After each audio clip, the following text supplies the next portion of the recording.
But I will say, the more authentic you are in trying to find your own voice and freedom, that is what people respond to. It's how you find and build your essence, because that's really kind of what we want to share. You know what I mean? Part of who we are. Yeah, who we are.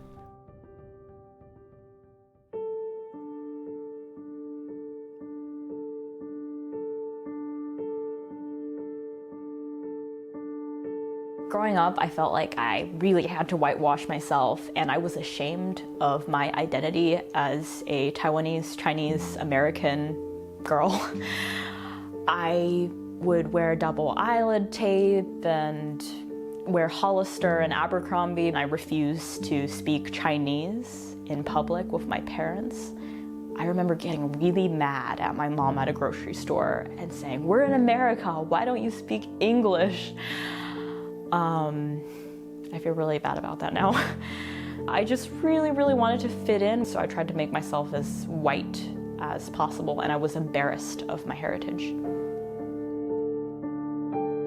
I felt very alienated growing up and definitely had issues with my identity and had issues with who I was and as an Asian-looking person. I grew up very ashamed of the way that I looked. I thought I was ugly and not important because I didn't see myself represented. It was always just a white face that I'm watching and being kind of conditioned to think, oh, okay, that's who I am, that's how I'm supposed to be. All the media that I grew up with had this impact on me, making me feel like since I was, 5 years old, watching Mary Poppins and thinking, I'm not a white British kid, I'm not, what anybody wants, I'm not as good.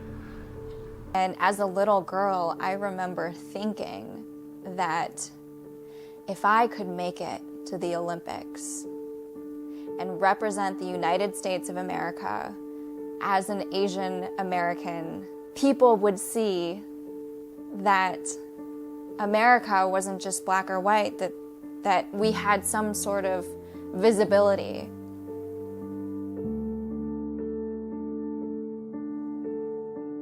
When you had those rare opportunities to see an Asian character in a movie or a TV show, they were a stereotype. Oftentimes they weren't really portrayed in a positive, attractive light.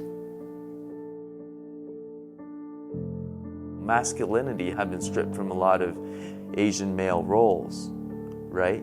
Same thing they did to Africans. I feel that's the case with Asians. I mean, a lot of Asian kids don't even know that they can be attractive. And on the female side, we have the hypersexualization of Asian women in media. These are two stereotypes on opposite ends of the spectrum, and both are very detrimental stereotypes. And that really affects how you feel about yourself, your self-perception. And yeah, I did feel ugly. Like I felt like, something's wrong with me, whether it's external or internal. And that also affects other people's perceptions of you. And that affects how you navigate throughout the world. It shapes thinking. It shapes what other people think of who we are. And I think that is really important. I hope the Asian American community understand the impact of television and film and how that can shape the image of who we are.